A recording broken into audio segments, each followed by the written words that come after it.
Tatlo pang Pilipinong tripulante na sakay ng MV Eternity Sea na sagip ng mga otoridad ayon sa Department of Migrant Workers.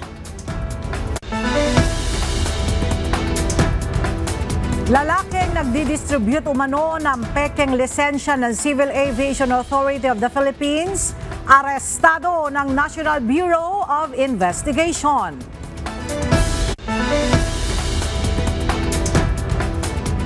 Pangulong Ferdinand Marcos Jr. makikipagpulong kay US President Donald Trump sa Washington.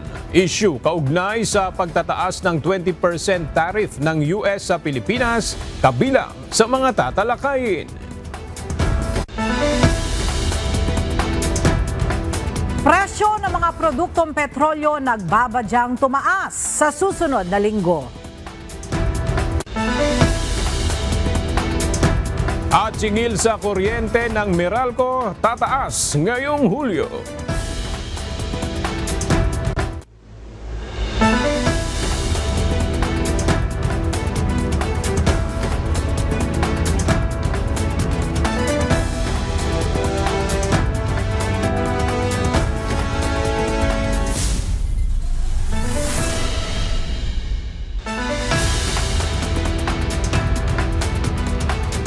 Magandang tanghali mga kasangbahay. Ngayon po ay araw ng Biyernes, July 11, 2025. Tayo po ay sabayang napapakinggan sa Radyo La Verdad 1350, ang UNTV Radio. At una sa mga balita ngayong tanghali.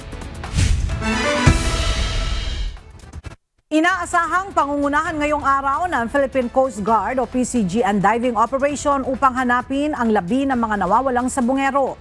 Nasa 30 PCG divers ang maghahalanhinan para sa hakbang na ito. Narito ang report ni Dante Amento. Isinagawang kahapon ng mga otoridad sa pangunguna ng Department of Justice o DOJ ang technical site assessment sa Taal Lake. Bahagi ito ng paghahanap sa labi ng mga nawawalang sabungero na ayon sa witness na si Julie Patidongan alias Totoy ay itinapon umano sa lawa. Kaugnay nito ngayong araw ay inaasahan na isasagawa ang formal na technical dive para sa search and retrieval operation sa pangunguna ng Philippine Coast Guard o PCG divers. Ito ay gagawin sa vicinity ng Laurel, Batangas. We have already seen the area and definitely we'll be doing the diving. Ngayon, even surface search naggagawa na rin ngayon. 30 diver ang maghahalinhinan sa pagsisid at gagamit ng water drones kung kinakailangan. Ayon sa DOJ, dapat may partikular din ang mga otoridad kung saang parte ng lawa maghahanap o magsasagawa ng search and retrieval operation dahil sa lawak ng Taal Lake. Kung titignan po natin, 234 square kilometers po itong Taal Lake.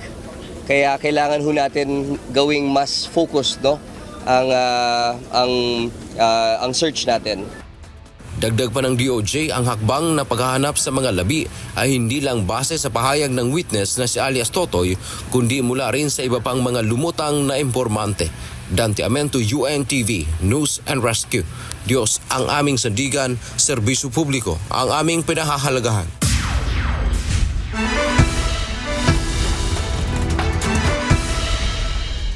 Benedict, ano na yung update sa isinasagawang diving dyan sa Taal Lake? Aga sa kapapasok nga lang na impormasyon na ating natanggap ay may nakita pa umano na sako yung mga diver ng PCG na sumisid nga dito sa Taal Lake kaninang umaga. 3 team ng technical divers ng Philippine Coast Guard ang sumisid sa lugar na sinasabi ni alias Totoy at ng iba pang impormante. Binubuo ito ng 7 miyembro kada isang rigid hull inflatable boat o RIB.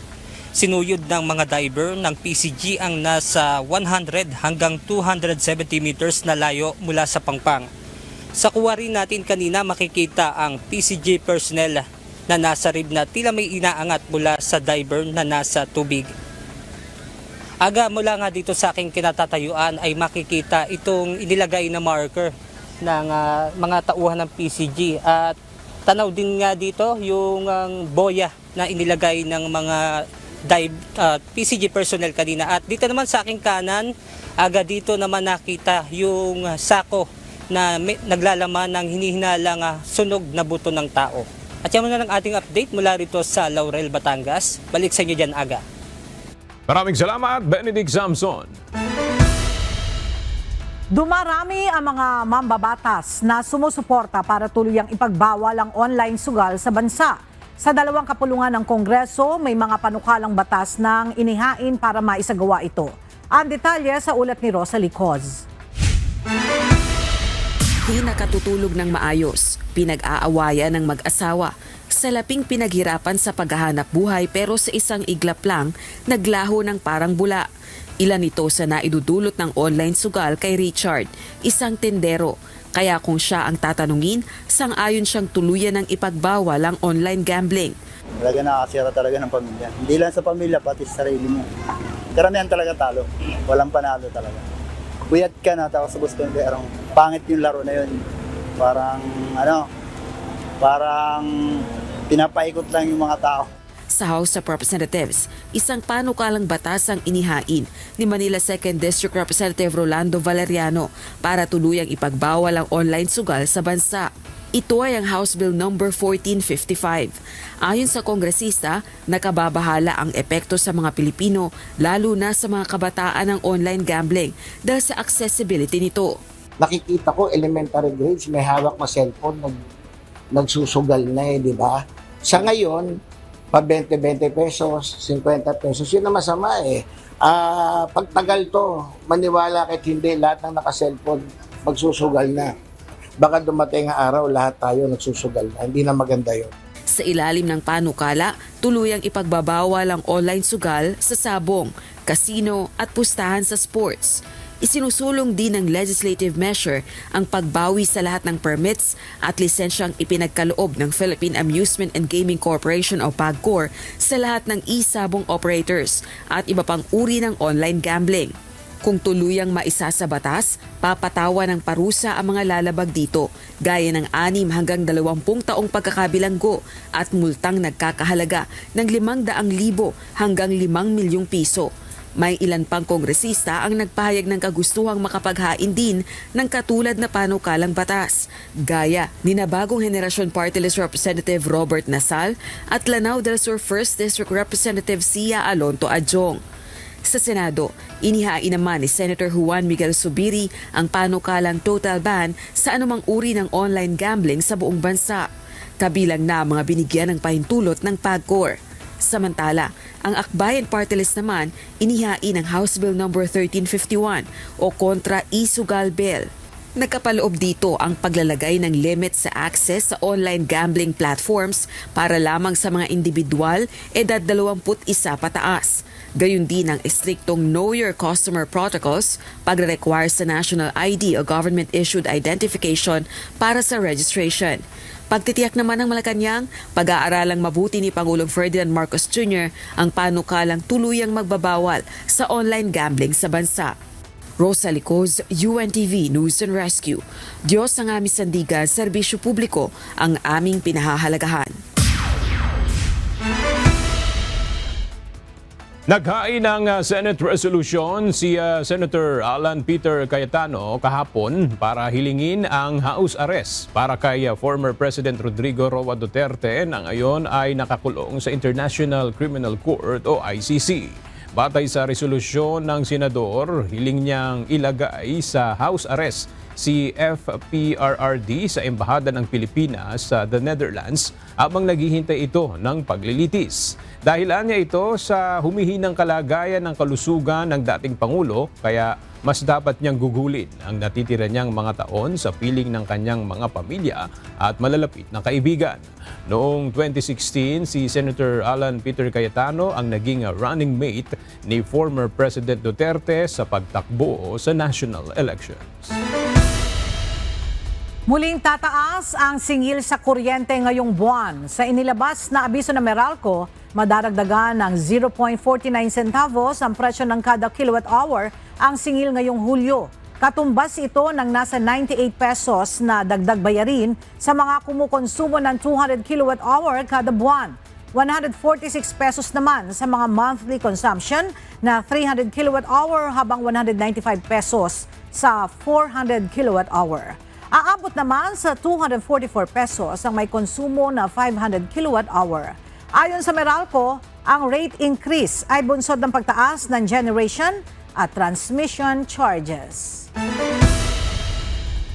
Matapos ang dalawang magkasunod na linggo ng oil price rollback, nagbabadyang tumaas ang presyo ng mga produktong petrolyo sa susunod na linggo. Base sa inisyal na pagtaya ng oil o ng ilang oil industry players, maaaring tumaas ng 1 peso and 30 centavos hanggang 1 peso and 50 centavos ang kada litro ng diesel. Habang nasa 60 hanggang 80 centavos naman ang posibleng maging dagdag sa presyo ng gasolina. Sa Lunes, iaanunsyo ng mga kumpanya ng langis ang final oil price adjustment na ipatutupad naman sa araw ng Martes, July 15. Nagbabala si Transportation Secretary Vince Dizon sa mga fixer na tumigil na sa maling gawain at maghanap na lang ng panibagong trabaho. Dahil ito sa inilunsad na online renewal ng driver's license na kung saan mawawala na sila ng oportunidad na makapangloko ng tao. Narito ang report ni Benedict Samson.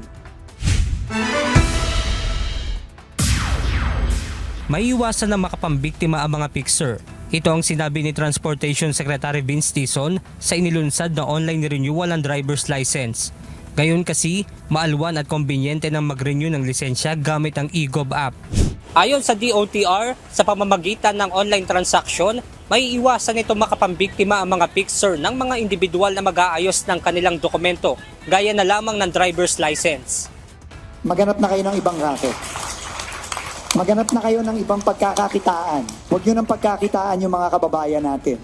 At huwag nyo nang abusuhin yung mga kababayan natin. Kasi dahil sa online driver's license renewal, hindi na kayo kailangan. Wala na kayong racket. Sa pamamagitan nito, maaaring makuha sa parehong araw ang bagong lisensya basta't natapos na ang exam at medical check-up. 72 hours naman o katumbas ng 3 araw kung ipadedeliver ito sa kanilang tahanan. Nakadepende naman sa courier service na pipiliin kung magkano ang magiging delivery fee. Ayon pa sa kalihim, sa ngayon ay face-to-face pa rin ang proseso para sa mga bago pa lamang kukuha ng driver's license. Pero yun talaga ang challenge, no? Yung gusto nating siguraduhin na unang-una, maayos yung practical driver's exams natin at siguraduhin natin na hindi madadaya. No, hindi madadaya at hindi how-shaw ang i-upload na practical driver's license exam. Samantala, tiniyak naman ng Department of Information and Communications Technology o DICT na ligtas sa mga impormasyong ilalagay ng sino mang gagamit ng eGov app. In DICT and all the apps that we do, naka-encrypt yung personal data. And if you look under the hood, hindi namin nakukuha yung specific name or information. Naka-API call siya. Ano ibig sabihin yan? Kahit na ma-intercept yung transmission, di nila malalaman kung ano yung information sa loob. Ang maganda sa eGov Super App, yung data wala sa DICT. Ang data, each agency kanya-kanya pa din. Panawagan naman ng DOTR at DICT na i-report sa kanila ang anumang problemang mararanasan habang gumagamit ng eGov app. Benedict Samson, UNTV News and Rescue. Diyos ang aming sandigan, serbisyo publiko ang aming pinahahalagahan. Suspindido na ang lisensya ng driver ng Rural Transit Mindanao Incorporated matapos mawala ng preno ang minamaneho nitong bus at mahulog sa bangin sa gilid ng kalsada sa Dumingag, Zamboanga del Sur kahapon, July 10. 2 na ang nasawi sa insidente habang patuloy ang investigasyon ng mga otoridad.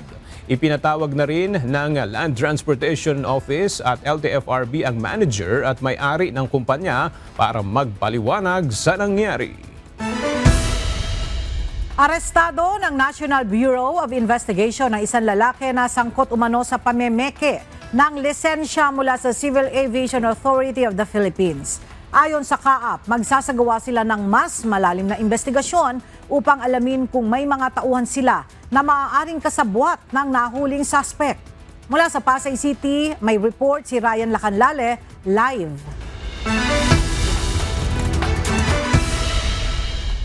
Ryan, inamin ba ng suspect ang akusasyon sa kanya at ano ang detalye nitong nabisto na pamimeke ng lisensya sa CAAP?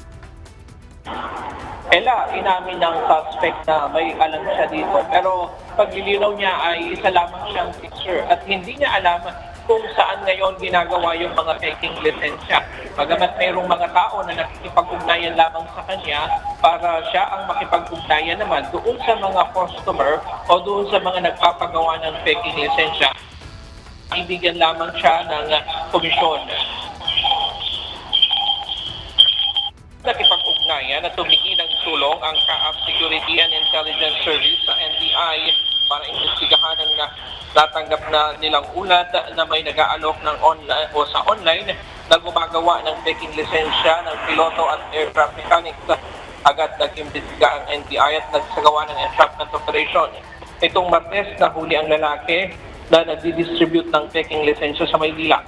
Pag-amin ng suspect, meron siyang kausap na mga gumagawa ng lisensya pero hindi niya alam kung saan yung lokasyon ng pagawaan. Aniya, siya lamang ang nakikipag-ugnayan sa mga nagpapagawa at binibigyan siya ng komisyon ng 700 hanggang 1,200 pesos.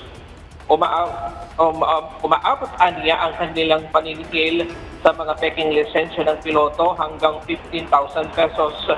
Kaya din anyang gawin ng mga namimeke ang iba pang mga dokumento na mga government ID at iba pang mga documents. Ayon sa NBI, maingat ang sindikato sa likod nito dahil hindi sila direktang lumalantad at gumagamit ng fixer. Ayon naman sa CAAP, isolated lamang ang ganitong kaso pero magsasagawa pa rin sila ng investigasyon kung may kasabwat sa loob ng kanilang tanggapan. At sa ngayon ay wala pa naman anya silang natatanggap na nag-a-apply ng piloto na gumagamit ng mga peking ID. At yan muna ang latest mula dito sa Pasay City. Balik sa'yo, Ella. Maraming salamat, Ryan Lacanlale. Nagpaalala ang Office of the Transportation Security sa mga pasahero sa airport na huwag nang subukang itago o tangkaing ipuslit ang mga ipinagbabawal na items sa mga bagahe. Ito ay dahil madedetect din nila sa advanced screening procedures ang mga item na ito. Babala ng OTS, posible pang ma-hold para maimbestigahan ang sinumang pasahero na magtatangkang itago ang mga prohibited items. Ito lamang Lunes na trace ng screening officers sa Ninoy Aquino International Airport ang hinihinalang armas na binalutan ng packaging tape at itinago sa loob ng tela at ipinaloob sa rubber tire. Itinurn over ang nakumpiskang item sa pulisya habang na-offload sa flight ang pasaherong may dala nito. Nag-issue na ang Department of Labor and Employment ng Work Stoppage Order o WSO sa paggawaan ng baril na sumabog kamakailan sa Marikina City. Ayon kay DOLE Secretary Bienvenido Laguesma, in-issue ang WSO sa Rimfire Department ng kumpanya. Layo nito na tiyakin ang kaligtasan ng nasa 70 mga manggagawa ng kumpanya habang nagsasagawa pa ng investigasyon ang mga otoridad. Nauna nang sinabi ng kumpanya na magbibigay sila ng tulong sa pamilya ng mga empleyado na nasawi. 2 sa 3 mga nasabugan sa kumpanya ang nasawi dahil sa insidente. Naniniwala ang isang health advocate na hindi epektibo ang pagkakaroon ng government guarantee letters pagdating sa pagtugon sa mga medical financial assistance ng publiko. Ito'y kaugnay ng issue ng ilang private hospitals na pansamantala munang hindi tatanggap ng guarantee letters dahil sa mga hindi nababayarang claims sa kanila. Ang detalye ay hahatid ni Ivan Alvarez live. Ivan, bakit nasabi nito na hindi epektibo ang guarantee letters?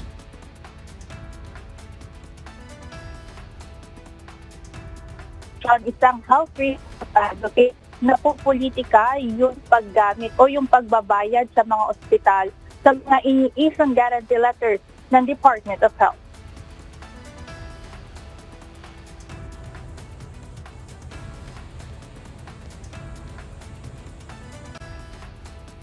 I think the whole guarantee letter is part ng isang malaking sistema na kailangan nating itama.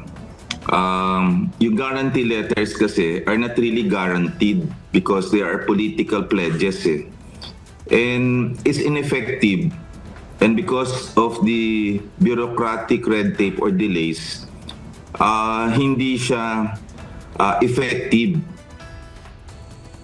Paliwanag ni Dr. Liachon, maaaring hindi pantay-pantay ang matanggap na issued guarantee letters sa iba't ibang lugar dahil sa koneksyon o political influence.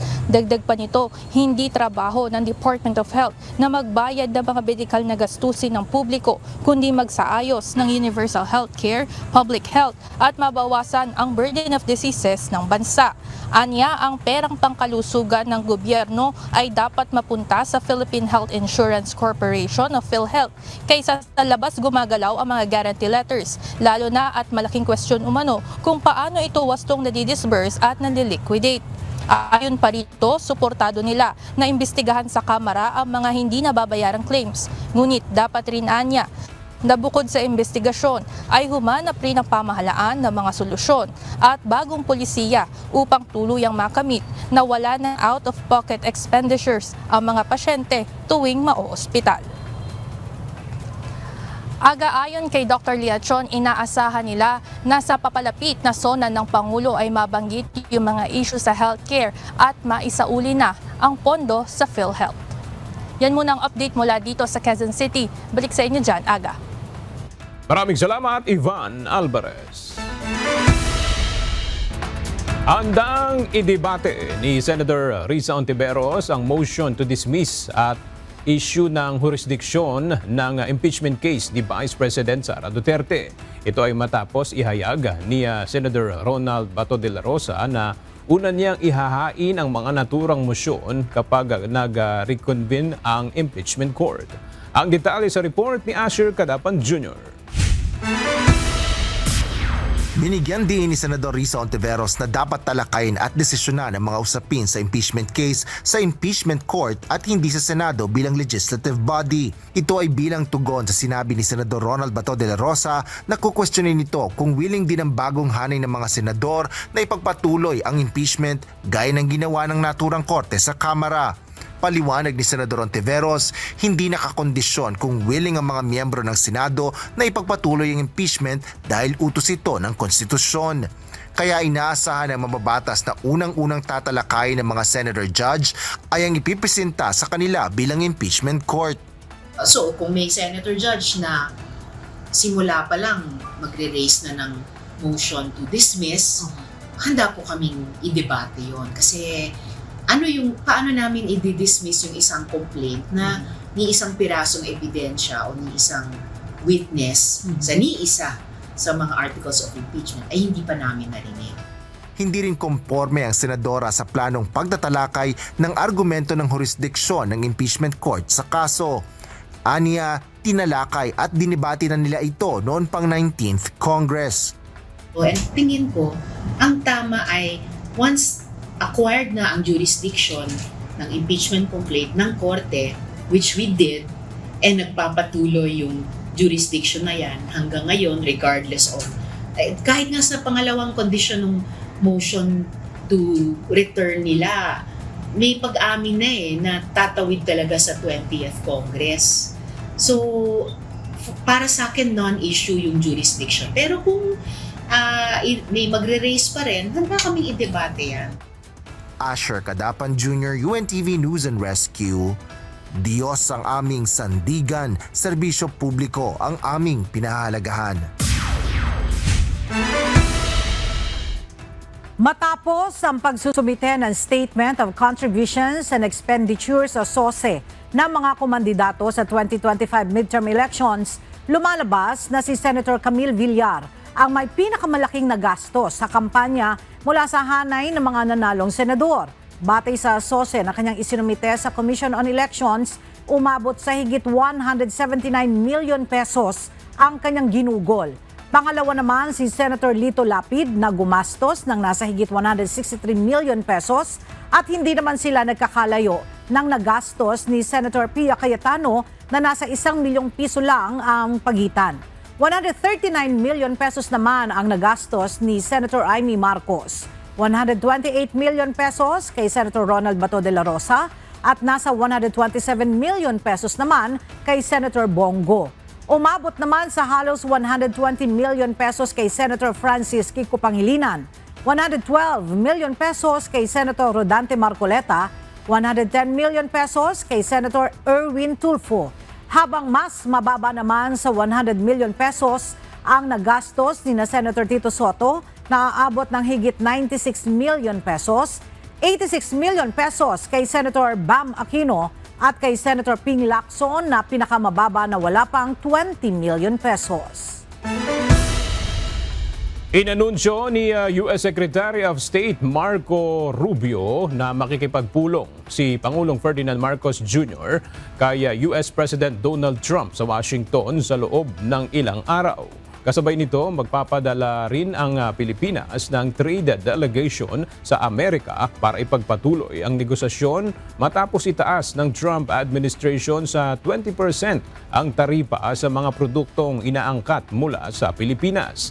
Tatalakayin din ng dalawang bansa ang pagpapalakas ng ugnayang depensa at militar bilang tugon sa agresyon ng China sa South China Sea. Ginawa ni Rubio ang pahayag matapos ang pulong nila ng mga opisyal mula Pilipinas at Japan sa ASEAN Ministerial Meetings sa Kuala Lumpur, Malaysia.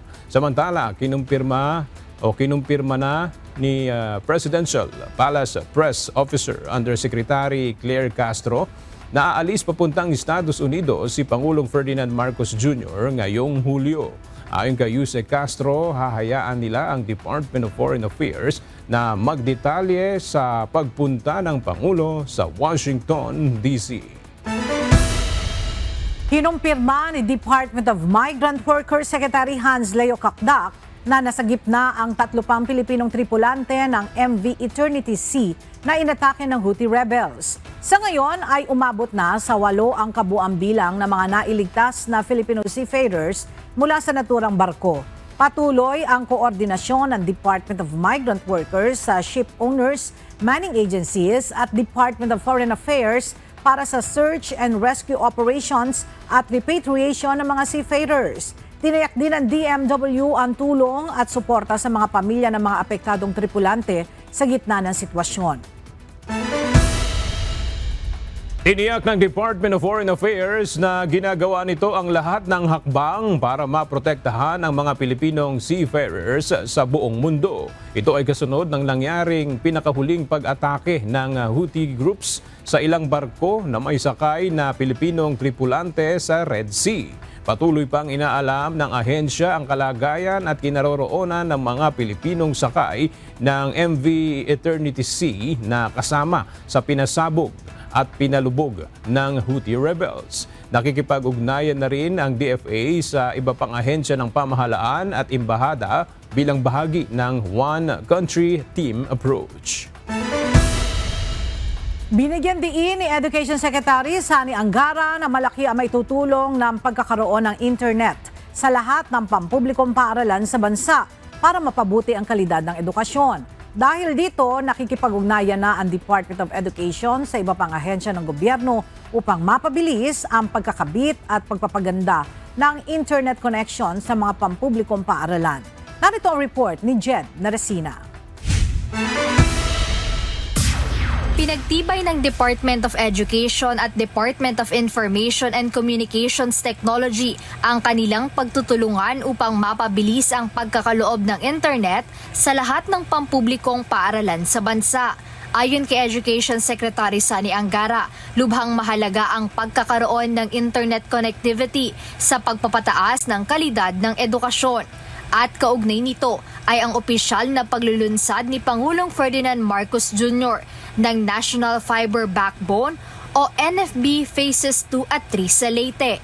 Ayon sa DepEd, Ang pagpapalawak ng NFB ay nagdadagdag ng 31 bagong connection points sa Luzon, Visayas at Mindanao na may layuning palakasin ang internet access at bandwidth ng mga lalawigan at tanggapan ng pamahalaan, partikular na ang mga pampublikong paaralan sa malalayo at mahirap abutin na lugar. Binigyang diin din ni Pangulong Marcos Jr. na higit 600 tanggapan ng gobyerno at halos 17 milyong Pilipino ang makikinabang sa nasabing proyekto.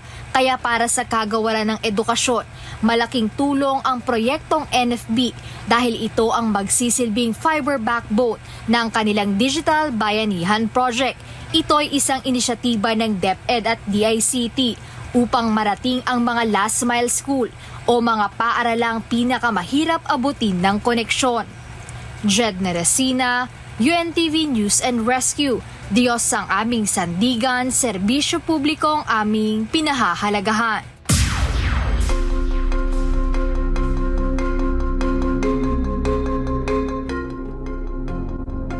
Hinarang ni U.S. District Judge Joseph Laplante ang executive order ni U.S. President Donald Trump na naglalayong tapusin ang birthright citizenship para sa mga anak ng non-citizens at illegal immigrants. Ayon kay Judge Laplante, posibleng magdulot ng irreparable damage sa saligang batas ang EO ni Trump at nanindigang kailangan muna ng legislation at nationwide consultation bago ito baguhin.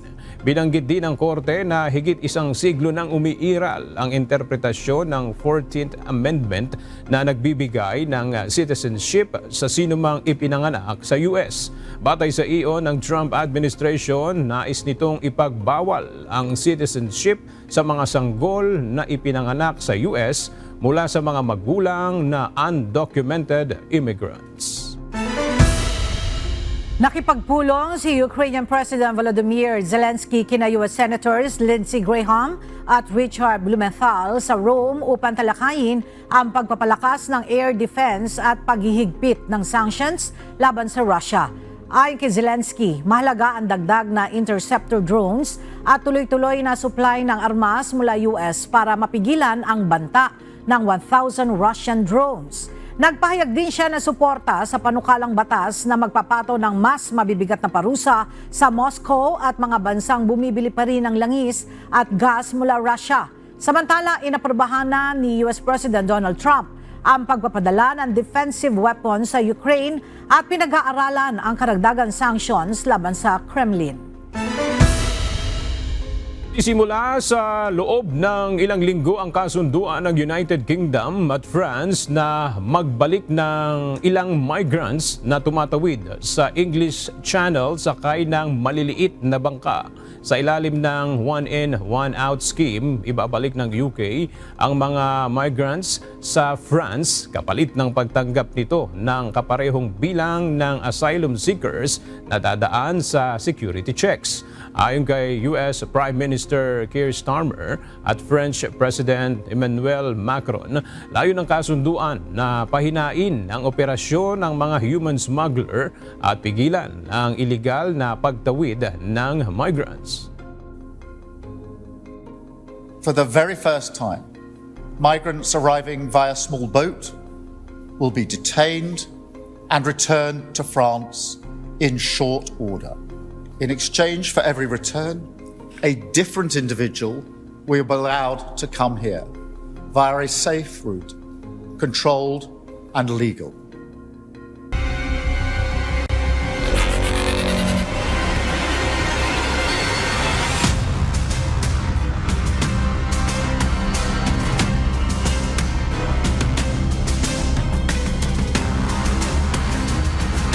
Wagi ang mga koponan ng BIR Nation Builders, GSIS Furies at Ombudsman Graftbusters sa kanilang mga laban sa UNTV Cup Executive Face-Off.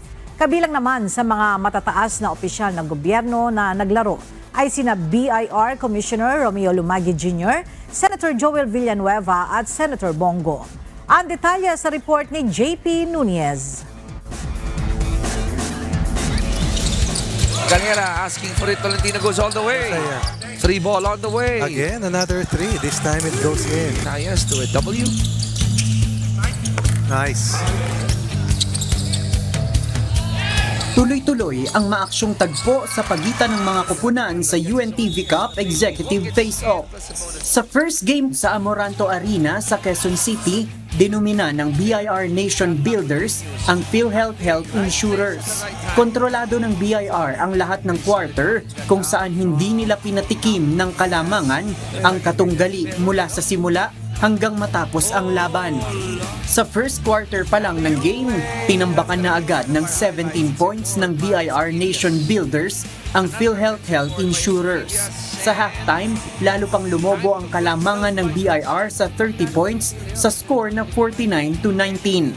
Sa pagtatapos ng game, lamang ng 47 points ang BIR Nation Builders sa score na 87-40. Fly-in, fly-out ang naging sistema ng PhilHealth Health Insurers sa kanilang mga player kung saan nanggagaling pa ang mga ito sa ibang rehiyon kaya naman wala silang masyadong ensayo na magkakasama. Hinirang naman na best player of the game si Joseph Ebalia na nagbuslo ng 18 puntos, 5 rebounds at 2 assists.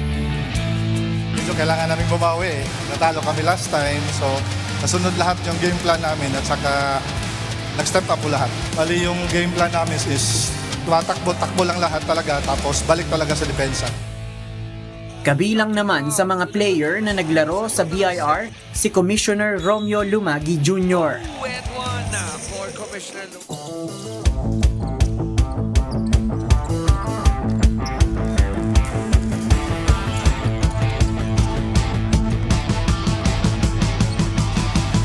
Sa second game, huwagi ang GSIS Furies kontra sa NHA Home Masters. Sa first quarter ng game, pumabor pa ang laban sa NHA Home Masters sa score na 13-9. Pero sa second quarter at third quarter, nagtala na ng double-digit na kalamangan ang GSIS Furies kung saan sa final score ng game, tuluyan na nilang iniwan ang NHA Home Masters sa score na 75-53. Lamang ng 22 points. Hinirang na best player of the game si Homer Garcia na nakapagtala ng 16 points, 13 rebounds at 4 assists. Medyo mga bata na yung ibang kalaban namin, nagkakaedad kami, sila bumabata. And then syempre yung hindi ako nakakasabay ng practice sa kanila kasi from Laguna ako, sariling practice ko na lang sa branch namin. Ayun lang, pagdating dito sa sinusundan ko lang yung play ko.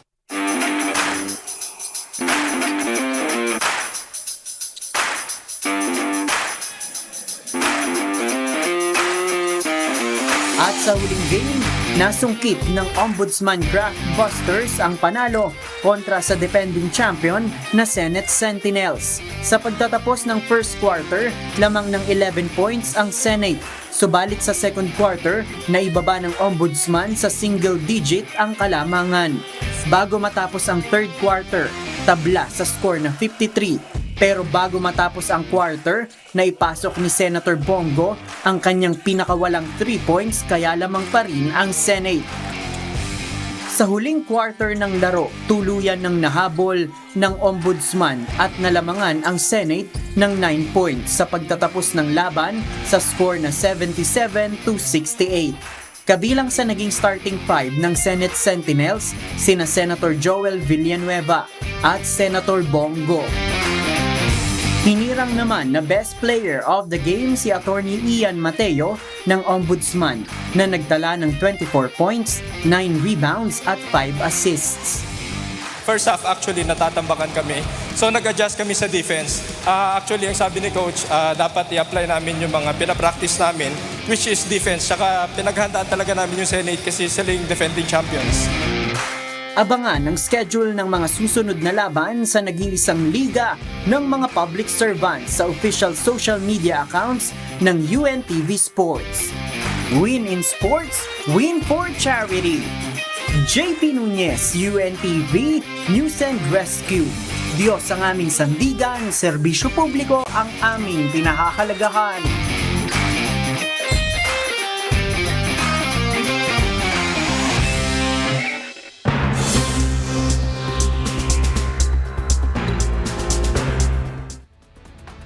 Sa kapapasok lamang po na balita, pinili ni dating Congressman Arnie Teves ang kanyang karapatan na manahimik at tumangging magpasok ng plea sa ginawang arraignment o pagbasa sa kanya ng sakdal ng Quezon City Regional Trial Court Branch 77 ngayong umaga.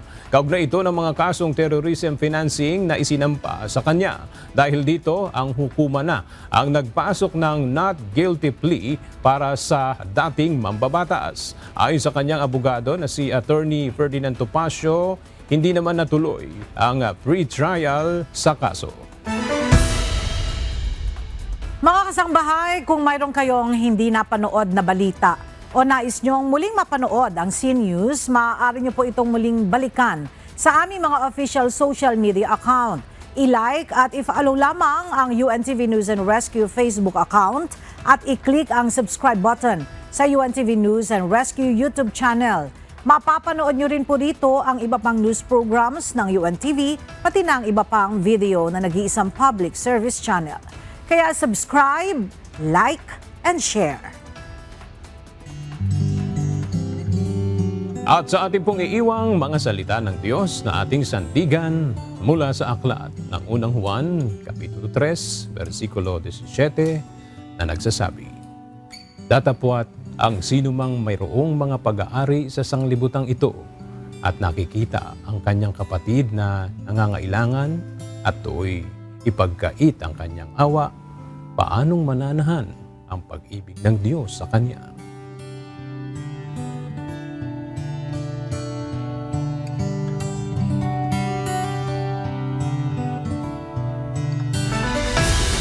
At yan ang mga balitang aming tinutukan at inaksyonan. Dahil sa aming pagbabalita, una ang pagkalinga sa kapwa. UNTV CNews, may balita saan mang panig ng daigdig. At dito sa UNTV, Diyos ang aming sandigan, serbisyo publiko ang aming pinahahalagahan. Magandang tanghali at Happy Weekend!